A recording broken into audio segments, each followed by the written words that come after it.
এইটাই হলো আমাদের আপনার কি বলতে দিবেন না আপনি? আরে ভাই বললা তো হলেও দে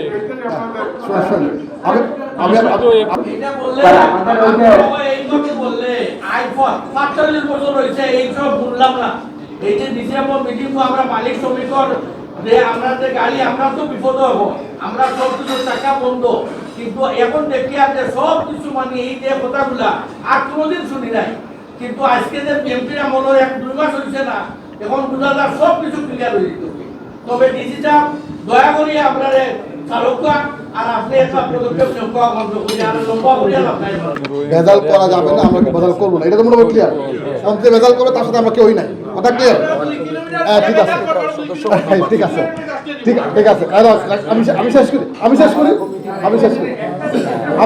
করি না সবার কথা, আমি শেষ করি।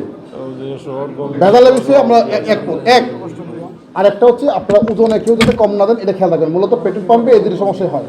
বাকি যেগুলো হয়েছে আপনারা যে সাপ্লাই পাচ্ছেন সেগুলোই বিক্রি করেন, যখন পাইতেছেন না তখন তো প্রত্যেকে আনবেন। আমরা চেষ্টা করতেছি সাপ্লাই চেনটা যাতে পুরোপুরি থাকে, এবং এখন পর্যন্ত আমাদের কাছে যা তেল আছে রিজার্ভ আছে গভর্নমেন্টের কাছে সব কিছু মিলিয়ে আলহামদুলিল্লাহ আগামী 1-2 বছর সমস্যার কথা থাকে। সমস্যাটা হলো লোকজন হুমড়ি খেয়ে পরে একবার কিনতে যায়, আর একটা হচ্ছে কিছু কিছু লোকজন আগে কিছু নিয়ে যে 12,000 মেট্রিক টনের জায়গায় 1-2-25-26,000 ওইটা তুলে তুলে কিছু লোক স্টক করার চেষ্টা করছে, এই জন্য একটা কাছে তৈরি হয়েছে।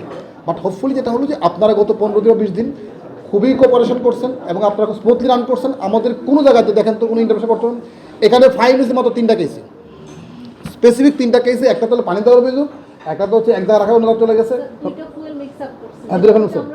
আমার স্যাম্পল পাঠাইছি আমরা আশা করি এটা আপনার সমিতির মাধ্যমে সবাইকে মেসেজ দিবেন, কারণ আমাদের সব লোক যখন খারাপ তাও না, সব শত না বলে কেউ ঝামেলা করে, এটা তো কেউ না করে, এটা অনুরোধ থাকবে আমাদের। যে পরিস্থিতি তৈরি হয়েছে এটা কোনোভাবেই কাম্য নাই। যে পরিস্থিতির কারণে আমরা এখানে বইছি এটা আমার কাছে প্রত্যাশিত নাই। আমরা কে কোন উদ্দেশ্য নিয়ে কোন জিনিস করি, আর এটা আমরা যারা রাজনীতি করি আমরা এগুলো খুব ভালো বুঝি। একটা সরকারের 1.5 মাসের মাথার মানে ধর্মঘট যেভাবে আমরা আশা করি না, রাস্তাঘাট অবরোধ করাটারও আমরা আমাদের কাছে প্রত্যাশিত নাই।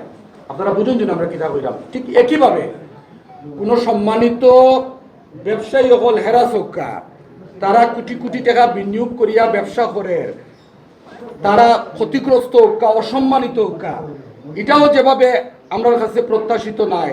ল এনফোর্সিং এজেন্সি অতি উৎসাহী হইয়া কোনো ব্যবসায়ীরা হ্যারাস করা অথবা সিন ক্রিয়েট করা, এটাও আমরা প্রত্যাশা করি না। বাট বাস্তবতা হইল এখন পর্যন্ত বৈশ্বিক সংকটে মোকাবেলা করিয়া তেলের দাম তো বাড়ছে না, তেলের দাম জায়গাতে রাখিয়া সরকারে আপ্রাণ চেষ্টা করে যাতে পরিস্থিতিগুলা স্থিতিশীল রাখা যায়। আপনাদের যখন এক্সেল মিলবে, অঙ্কটা মিলবে, তেলটা তো এদিকে ঢুকে নাই, কিন্তু ওনার নামেই তেল ইস্যু হচ্ছে। তো এটা আমাদের এমবার্গো আসার, আমাদের নিয়ন্ত্রণ আসার, আমাদের সংকট আসার আগের ডেইলি রিপোর্ট দিচ্ছি, এই পাম্পে চলে এত টাকা পাইছি, এই পাম্পে আমরা এটা দিচ্ছি এটা দিচ্ছি। আর স্যার আরেকটা জিনিস হলো আপনারা যখন ম্যাজিস্ট্রেট ডেইলি পাঠান কোনো আপত্তি নাই, কিন্তু আমাদের জিওর কোম্পানির প্রতিনিধি থাকতে হবে।